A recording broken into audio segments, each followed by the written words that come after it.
What up, Bears fans? I'm your host, Il Brown, and you're here with us, man. Another episode of Bear Down Weekly. What a hell of a nail biter. Bears fall 42-38.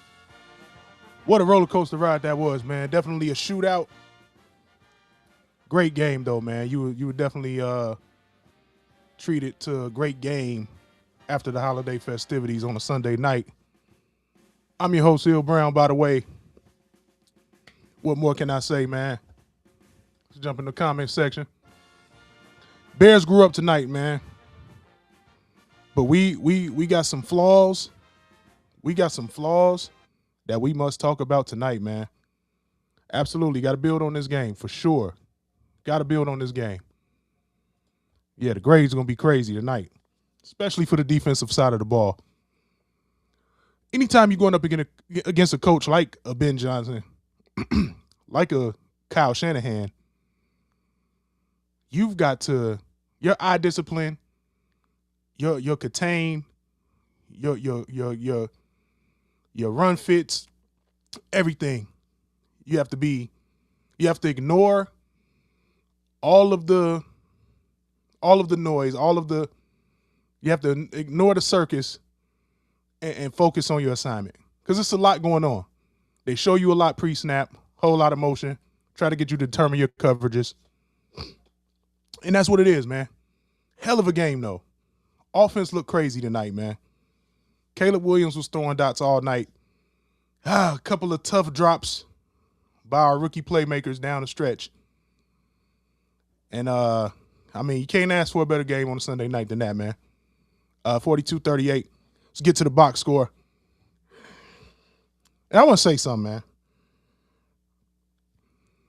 man. I'm not sure.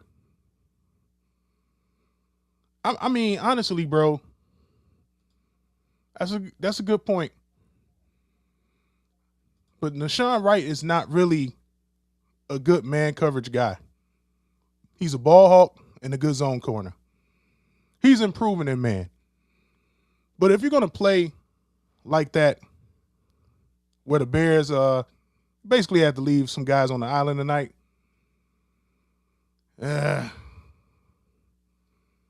look. We're not about to talk about no Caleb Williams missed throws tonight. How about all of the plays he made? When your defense gives up 42, won't be no Caleb Williams slander tonight, bro. He battled. He made plays. He played on schedule. He dropped dots all night long. Won't be no Caleb Williams slander tonight. Not having it. Not having it. The defense gave up 42. Let's start there. Let's start with all these defensive linemen stealing money. Barely get any tackles for loss. We barely get any pass rush. Barely. It's time to have a talk about a couple of these bad contracts that Ryan Poles gave out. Excuse me.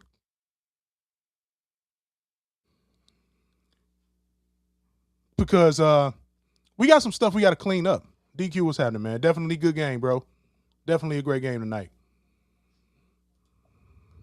I'm not calling out none of the misses, bro.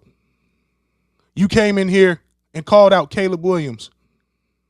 Caleb Williams didn't drop that pass in a key situation down the stretch. Happened twice. Both of our rookie playmakers, I'm confident in those guys, don't get me wrong. But we have way more time on the clock. And our play calling gets way better in a situation where those guys make those catches. Luther Burden and Colston Loveland, key drops. Don't come in here and point the finger at Caleb. He's been getting better every week. Every week. Balled out tonight. Let's point the finger somewhere else tonight. I'm not saying Caleb didn't miss a couple of throws. Dude, every quarterback, every week, every NFL game misses throws. That's just part of the game.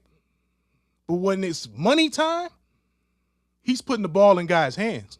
They dropped it. Defense gets 42 hung up on them. Let's talk about the defense. Let's start there. Let's talk about the defense. First of all, you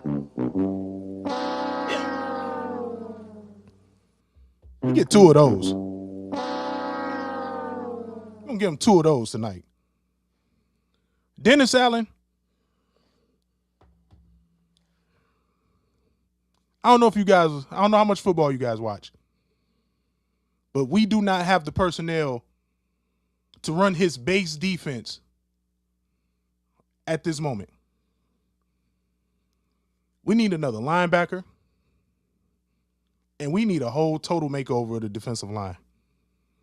You may be able to keep Sweat as a complimentary guy, but man, are we overpaying some guys on this D-line. And it's going to kill us in the future. Because pretty soon you're going to have to pay 18. You can't let nobody score 42 points. They didn't punt at all. If they did, they punted one time. Don't quote me on that, though. I don't think the 49ers punted all night. However, 42 points is unacceptable. I expected this game to be a shootout. But I didn't expect 42 points. One punt for the 49ers tonight. Hold on.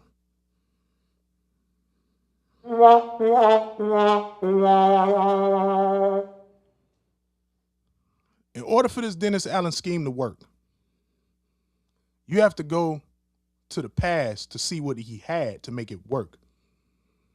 We need a defensive end that can wreck a game by himself. Oh, yeah, I'm glad you mentioned that, Jabari.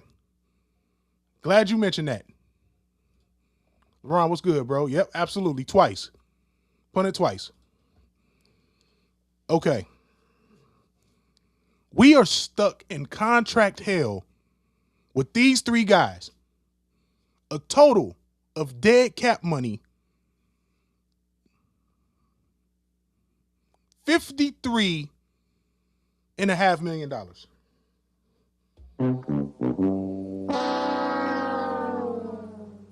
Anybody in the comments want to guess these three guys that's going to have us in cap penalty hell, dead cap hell?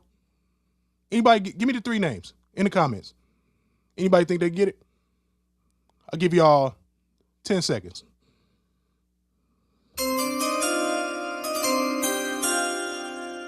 About three of these. And one more.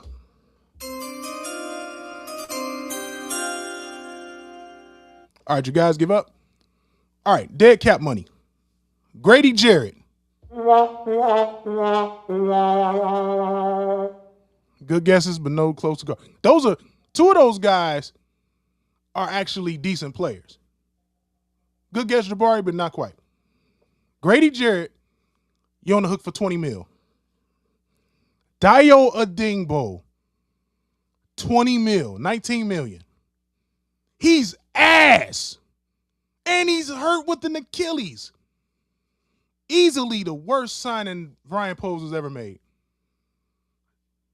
You don't give Dayo Adingbo 3 years, $42 million, bro. You just don't. With all that guaranteed money, the dude hasn't proven shit. You forgot about him because he's ass, LeRon. He's absolute dog shit. $20 million in the books. You can't get out of that contract until after next year. You can't get out. You better just hope Grady Jarrett retires. But if I'm him, I won't, because Ryan Poles gave you all this money. And the number one dumpster fire of a signing, in my opinion, and this ain't got nothing to do with the talent, everything to do with the health.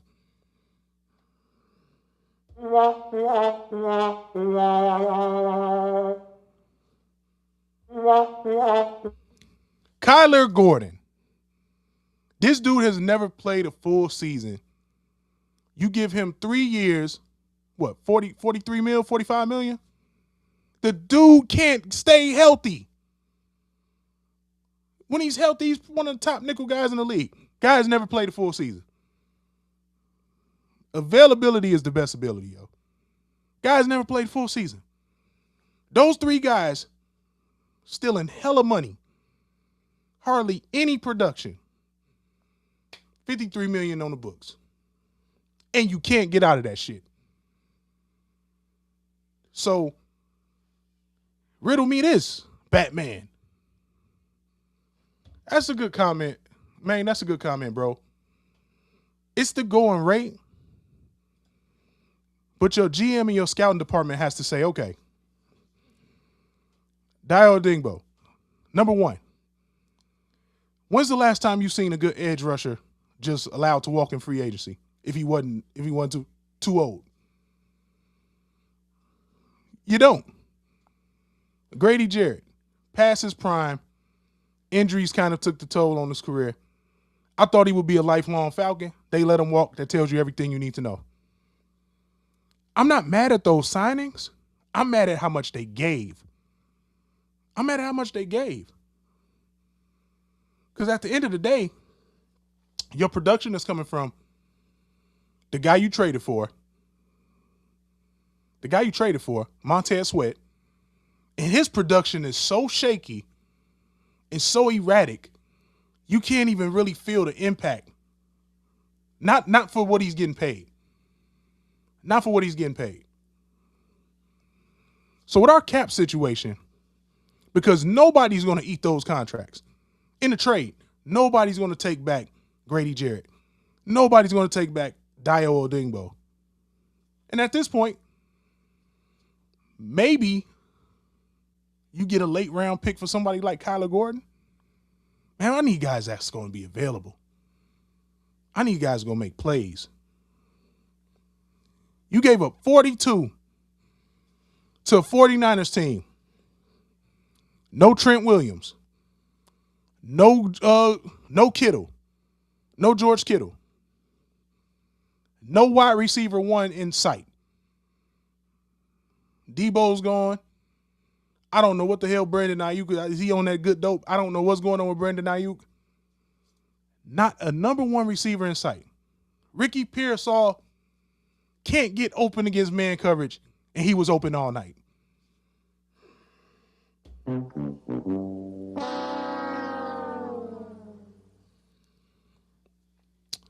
Got some explaining to do, because this shit is going to come at you and come at you fast. The only way we can hope to have some salary cap releases if the NFL just raises the cap, which they've been doing. But man, we have given out so many bad contracts and get no production out of it. And we got guys to resign. We got to find money for Kevin Byard. I'm about 60-40 on Jaquan Brisker. You're going to have to pretty much pay Darnell Wright soon. You're going to have to pay Caleb in a few years. It's some money to be handed out. And we already handed it out to some guys that's on the books for 2 and 3 years that we can't count on. Don't understand. 100%. Best comment of the night. Sprinkles on top of the shit. Scouting department's got to be better. Ryan Poles has got to be better. Because here's the thing, right? We got the coach. We got the quarterback. Now we need the icing on the cake. The GM has got to, before we have to pay this quarterback, because the kid is showing that you can win because of him. So now you get into that situation where you got to build your team the right way. Dominant edge. Got to have a quarterback. Need a dominant interior guy. O-line. Couple playmakers on offense. Everybody else has got to be drafted and developed, and it has to be a cycle. You saw the Patriots win all those Super Bowls. They kept the same concept. Solid DB, one guy can handle his side of the field. Dominant pass rusher, dominant interior guy, Vince Wilfork, guys like that. Richard Seymour, guys like that. of course, the quarterback, Brady, and one playmaker, whether it be Randy Moss, Wes Welker, whoever. Insert anybody. Gronk, insert a guy. Other than that, all the rest of those guys are draft picks. Draft, develop, keep the stars, discard the average players. Us Bears fans, we got a bad habit of not wanting to take out the trash. Not saying some of these guys aren't good players, but we have to take out the trash. If you're not producing at a Pro Bowl level, I'll just draft another you. And that's what the best teams do. And we're starting to see glimpses of it. You see a Kyle Manung guy get drafted in the 7th round. But I could find you a guy like that every year. So for everybody who wanted Ashton Jeanty, why would you get first round money for a running back? And I'm getting the same damn production damn near out of Kyle Manung guy. Draft, develop, discard. Because what ends up happening, if you can't draft and develop, you're going to end up discarding your cap room. There's no way in hell you're giving Dayo Dingbo money and Grady Jarrett money. I saw 2 rookie D linemen on the 49ers tonight that flat out outplayed them guys. Alfred Collins and what's the other guy? CJ, one of y'all in the comments drop his name. CJ Lane or something like that. Mid and late round picks. Outplaying guys that you done handed $20 million guaranteed to. Why? I don't want this to be the typical Bears shit where we have one hot year. We'll say one hot album every 10-year average. CJ West. Appreciate that, Jabari. CJ West. Absolutely, we played great tonight on one side of the ball. Offense was coached great tonight. Offensive played great tonight. With the exception of a couple of drops. I mean, you can't be mad at it. But the defense gave up 42 to a guy with his left tackle out, tight end 1 out, an all-pro, Pro Bowl level guy. It's crazy. Absolutely. And that's what we must do. That's what we must do. And I'll tell you what. The good GMs, you have to accept your L's. If I'm Ryan Poles, I don't care how much cap hell it puts me in the immediate time. I'm not getting up off no draft picks. And I'm gonna give you my fix for the offseason for the defense. And this is how we're gonna do it. You get as much dead cap off your books as you can. I let Dayo Dingbo bounce. Whatever we gotta pay him, we pay him. Grady Jarrett, bye-bye. Tremaine Edmonds, bye-bye. Whatever cap relief I get from that. Trey Hendrickson, come on down. He's a scheme fit. He's a DA guy. Walk-in 15 sacks. 2-year deal. Everything else, first round, edge. Second round, interior. Third round, edge. Fourth round, O-line. Fifth round, back. Sixth round, doesn't matter. Everything else is there. Simple formula. But we can't let this music cloud our judgment and start saying stuff like this. Oh, man, I like Tremaine Edmonds. That's $17.5 million on the cap. I can find you a 4th round linebacker that's going to give you his production. 3rd, 4th round linebacker. We got to stop getting fooled by this.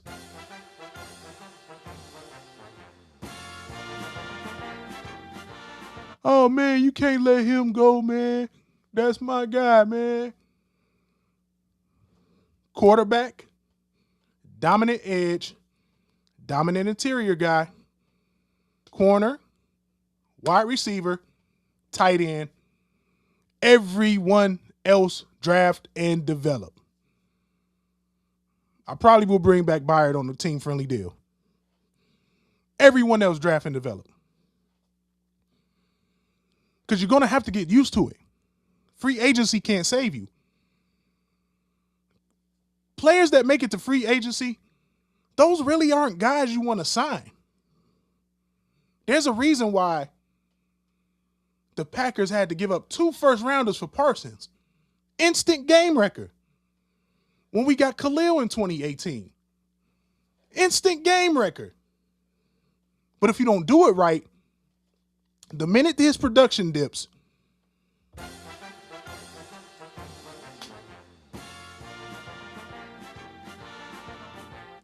and you find out the guy that you drafted, a.k.a. Justin, Mitch Trubisky, those guys, you find out they ain't the guy. Guess what? You got the guy. And you got the coach. And guess what? This is his first year in the system. Caleb Williams is going to be insane. All the off-script stuff that he can do in his sleep, arm talent, checks all the boxes. What you saw tonight was Caleb playing on schedule, playing in rhythm. Completion percentage was up tonight, minus the drops, of course. Got to clean that up. Let me get to this comment.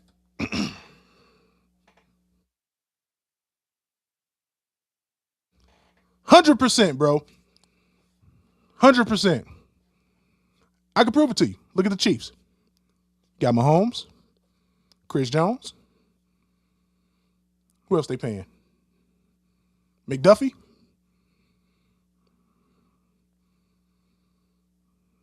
Who else they paying, bro? Rashee Rice, draft pick. Xavier Worthy, draft pick. I guess you could say Kelsey. Bro, they paying like 5 or 6 guys big money. The right guard that the Bears was interested in, Big Trey.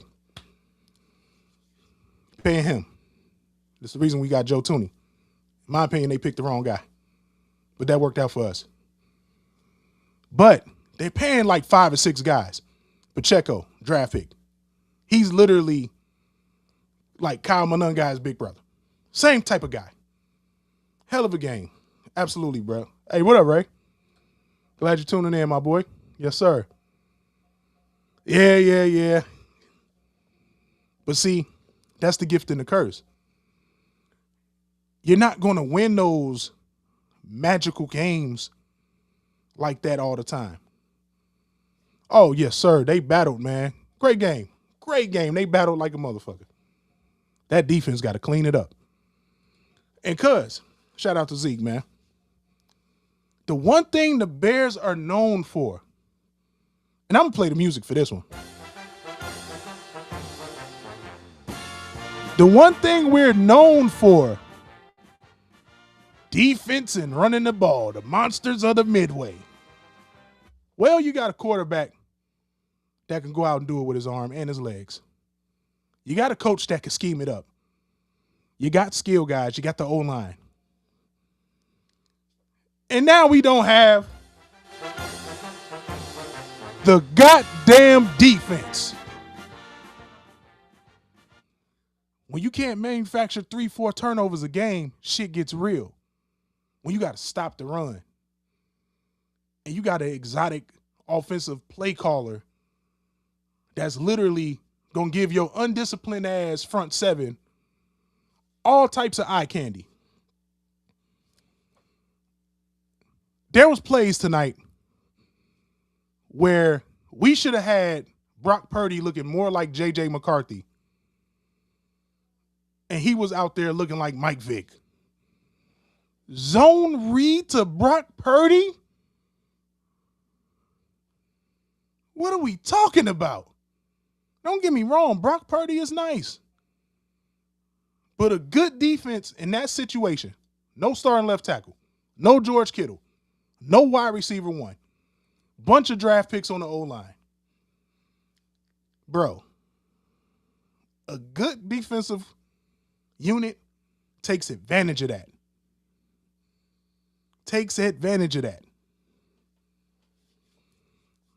So it's going to be an interesting offseason. But we're in the playoffs, man. I'm trying to not have Bears Packers 3.0, but it's looking like it's inevitable. So honestly, you got to ask yourself, what's that Detroit game really worth? Because if you slot it in to play the Packers, I need to go into that game as healthy as possible. They are extremely banged up, and they're on a 3-game skid. Packers in our house, I like them odds. However, I would like to see a different opponent.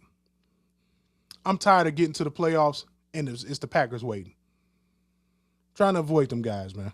It's just teams know each other too well. Right. Except Mark Trestman was a fraud. Once his scheme was figured out, there were no adjustments.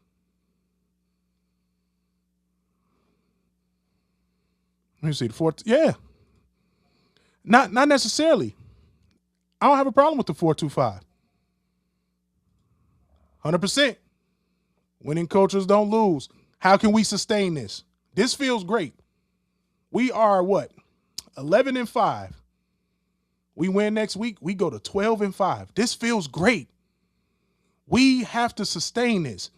And the way we sustain this, stars, draft and develop, discard the mid and 50-50 guys. No emotion. None of this. None of this hamming it up just because you like the guy. No. You keep the guys that can make the plays. Now you look at it. You got the corner. Jalen Johnson is still working his way back. When he's healthy, he's very good. Got Jalen. We don't have the dominant edge. We don't have the dominant interior guy. Linebackers, I could find you some backers.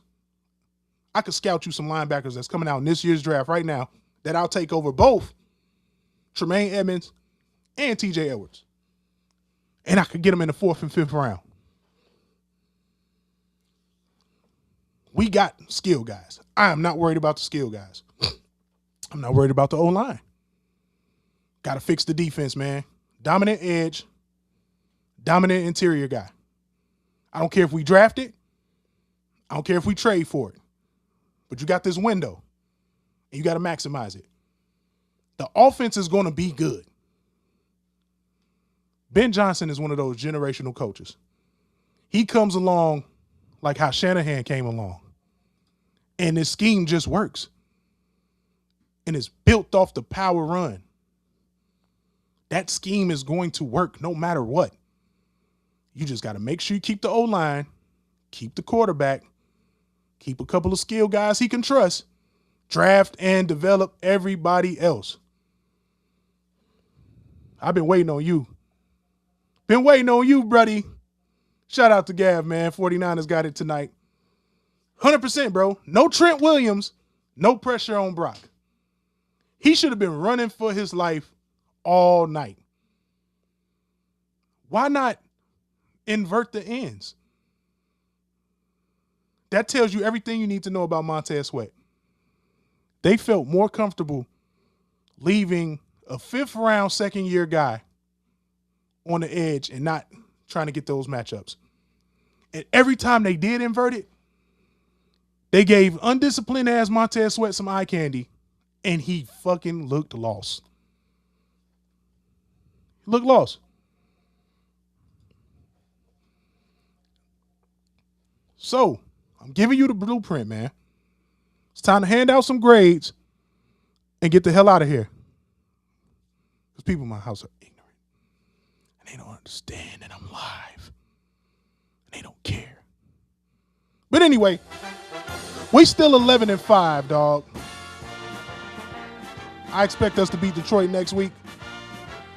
And we need the 49ers to go ahead and handle business next week against Seattle. But I think that keeps us out the 1 seed no matter what. Still got to beat the Lions. Still got to beat the Lions. Gav, phone lines are open. That's on me tonight, man. Let me get the banner up. Phone lines are open. Hit my line. because you guys been turned tonight in the comments, man. But the phone lines are open. Hit my line. Let's talk before we get out of here and hand out these grades. There you go, bang bang Niner gang. Let's get the perspective of a Niners fan. Gavin, hit the call-in line, bro. I think these people could benefit from some of your insight. Being a Niners fan, you've seen a lot of good football for a long time.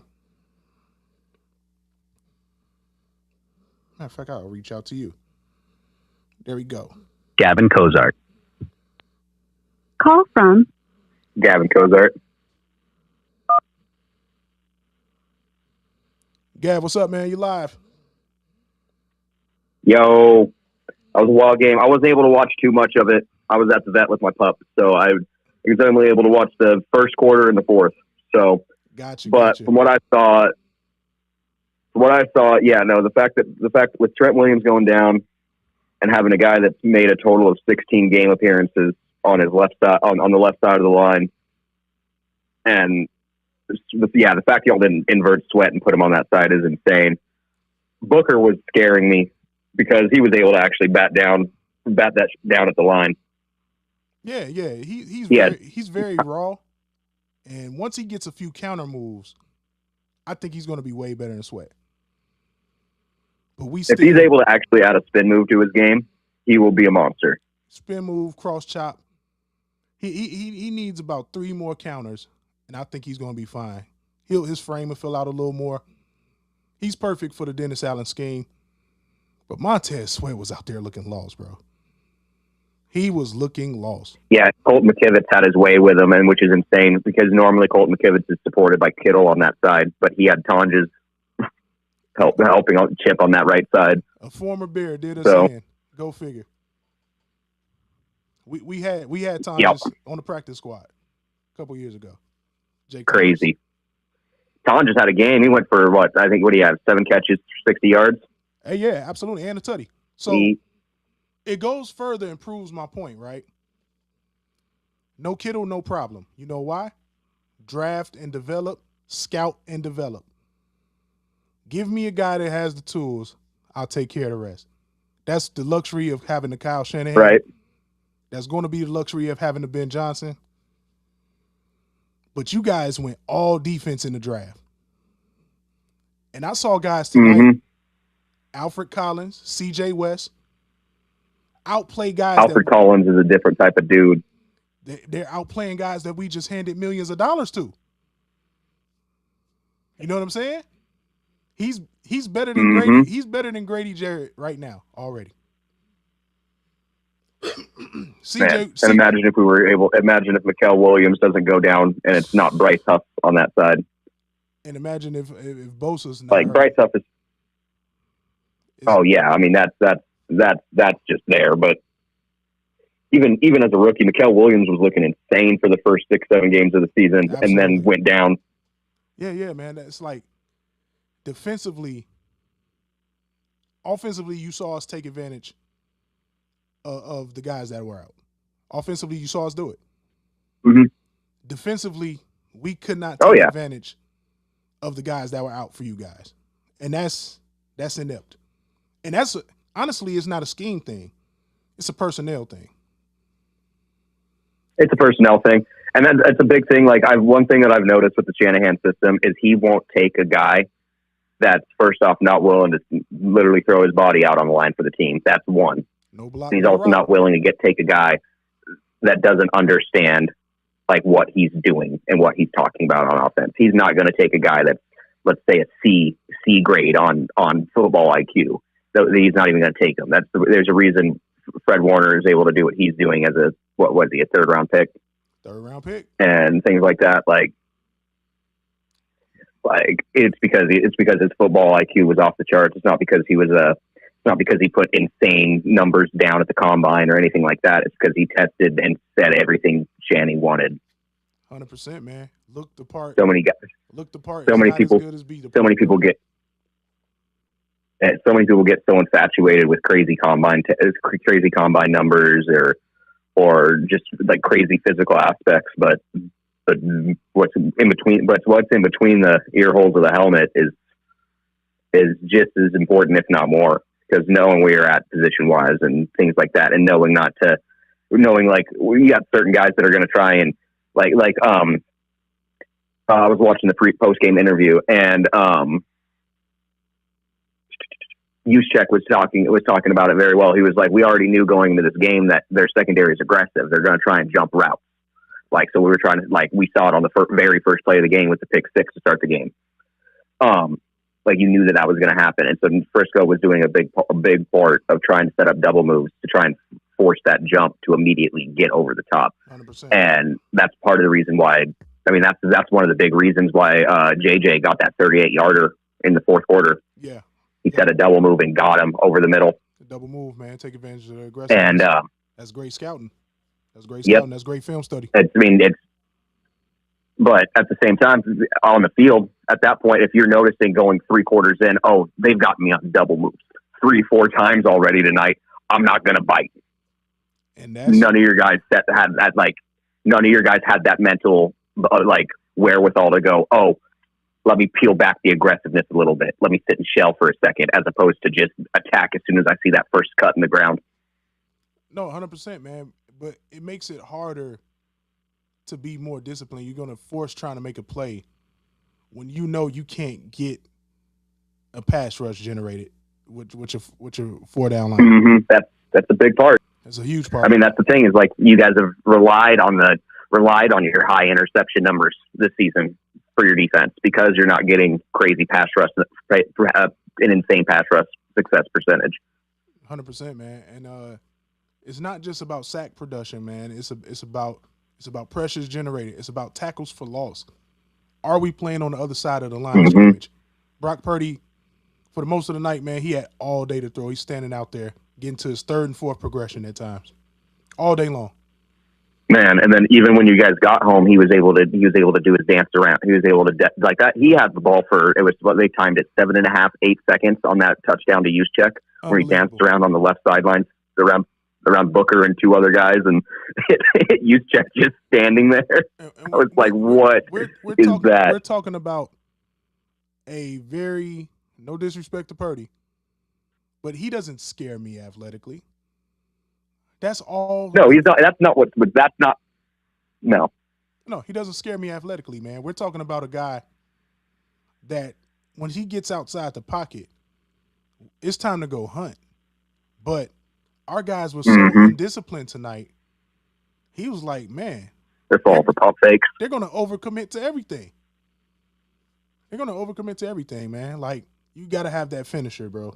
You got to have that finisher. And we just don't have it on the roster, man. And you give up 42 points and you're still in the game. Man, because give up 42 points and you're right there at the end with a chance to win. Crazy. Like, and the crazy thing is we start the game off spotting you 7. Spotted a 7. So yeah, spotted just 7 to start the game. Spotted a 7 because you guys get the ball, because you guys immediately get ball back at halftime. 100%, man. Like, I liked our chances going down the stretch, man, with a ball in Caleb's hands. A couple of key drops. Oh no, I was scared. Oh yeah. I'm sitting there watching it on my phone. I'm sitting there. I'm not gonna lie. I'm sitting there. I'm like, man, they've won about 6 games this season doing this. Yeah. Like, this is, and my defense just gave up 30-something. Like, oh God. Like, oh God, Caleb, don't do it to us too. Nah, that game was cinema tonight, man, and we learned a lot about our defense. Learned a lot about our offense, our quarterback. That guy was out there. He's a gamer, man, and we already know what you guys can do. It was so refreshing to hear Collinsworth call a game without saying Patrick Mahomes. He was trying to sneak it in there a couple times. That's a fact. He was definitely trying to sneak it in there a couple times, man. He was too distracted. It was funny. And then after the game, they were talking about, depending on how things shake up, if one of us sees each other in the playoffs or whatever the case may be, immediately Collinsworth was like, can I put my early bid in to get that game? Yeah, man. Collinsworth had fun watching tonight's game. That's must-see TV, man. It was must-see TV tonight, man. And that's all you want, man. Like, I want to see a team fight, man. Even though our defense didn't have their best stuff tonight, we know what we have to fix. We know what we have to fix, man. If we want to be a sustained success football team, you got the coach, you got the quarterback, just got to put everything else in place. What does your cap space look like going into the off season after this season? See, you missed my rant earlier. You missed my rant earlier. It's going to have to happen this way, bro. Mm-hmm. It's going to have to happen with that. Because gotcha. We have given out. So they doled out too much money. Peep game, bro. These are just 3 players with a dead cap hit. And here's my thing, right? You just have to cut them and eat it. That's what good teams do. Hey, we missed on this guy. Cut his ass. Pay him. Get the hell on. You're taking up a roster. Yeah, just wait for the post June 1st cuts and just cut him. Take the loss. Draft his fucking replacement, dude. These are 3 contracts that we can't even sniff getting from 3 money stealers that's on the roster. Grady Jarrett's getting $20 million guaranteed. Yep. Dayo a year. Adingo is getting $19 million guaranteed. Kyler Gordon just got re-signed. Has played probably about 2 or 3 games this year. $13.5 million on the books. I'm gonna be real. I saw him in the starting lineup tonight. That was the only time I heard his name. Dude. Oh no. That was the only time I heard it. That's the only time I heard Kyler Gordon. That was the only time I heard Kyler Gordon's name was when he said he was from Penn State. That's crazy. What? He didn't play tonight. He was out as usual. He was out. They had him in the start. They had him in the starting line. You know how they go. The Sunday Night Football. They bring everybody's faces up, and that's scripted though, man. Like that's something that they just have on deck.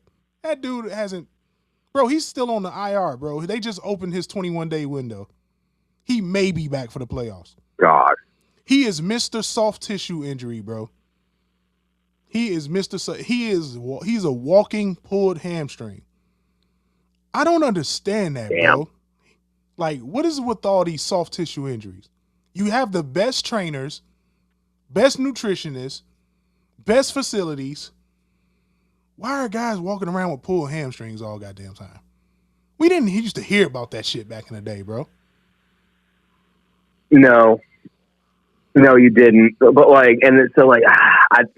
don't even know, because I would say, like, you would assume that a lot of these guys would be getting into a lot more deep stretch. Maybe they're being pampered too much. Maybe the deep tissue massages and the things like that they're catching daily is not actually helpful. I think these guys don't have enough scar tissue, bro. Like, I think it might be something like that. It might be something around those lines, for real.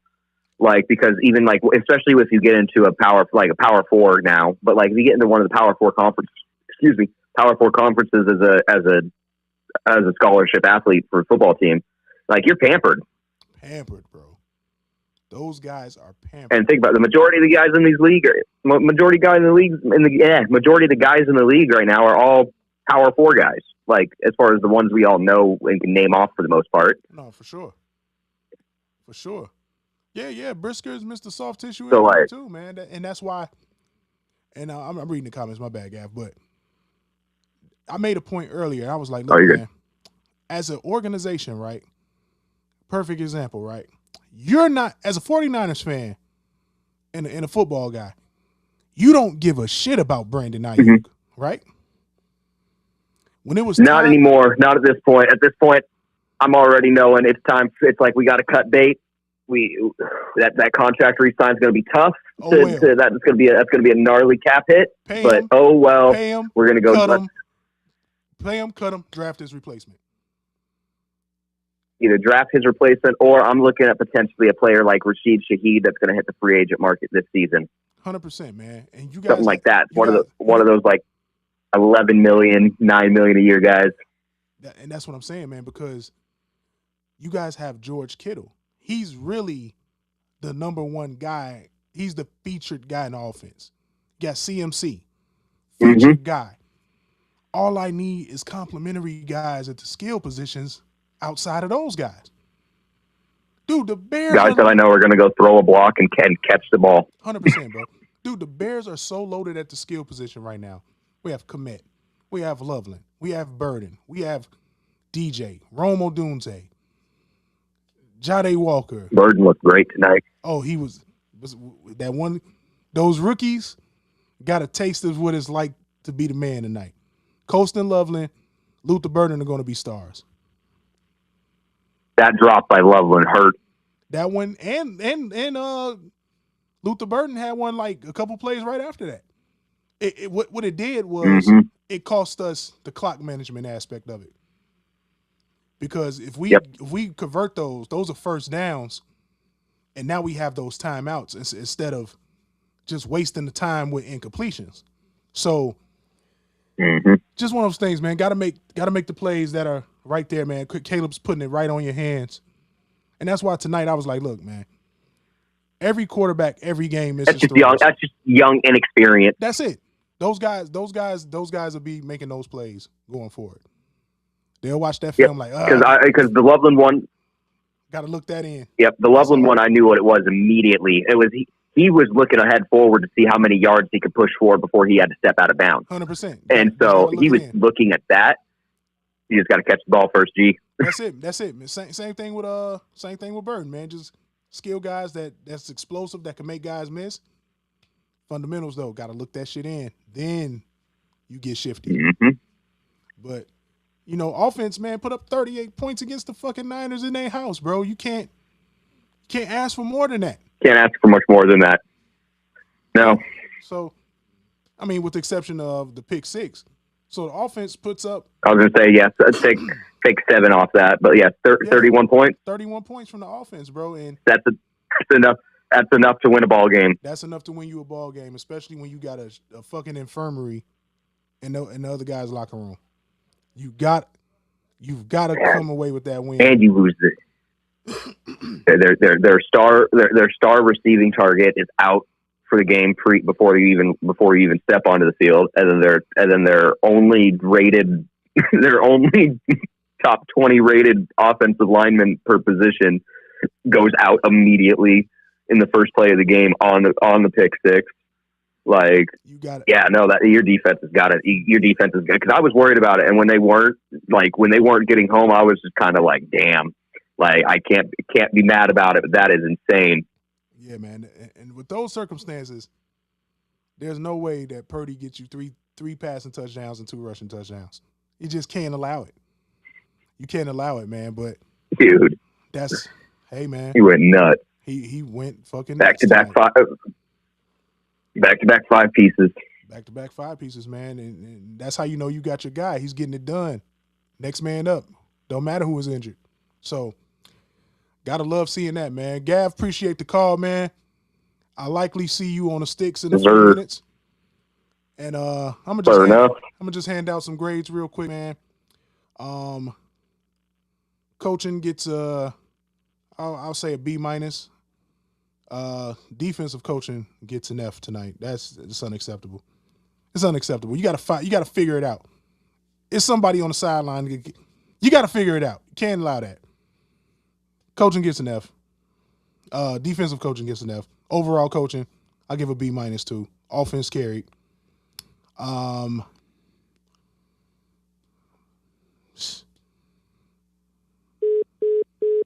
That's about it.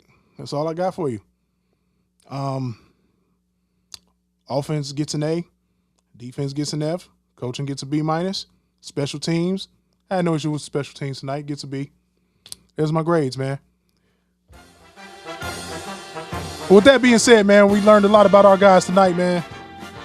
Going toe-to-toe with one of the top teams in the conference.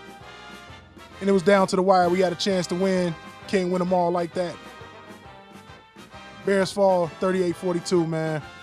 Great game. It was absolute cinema. Must-see TV. Can't wait for the NFL replay.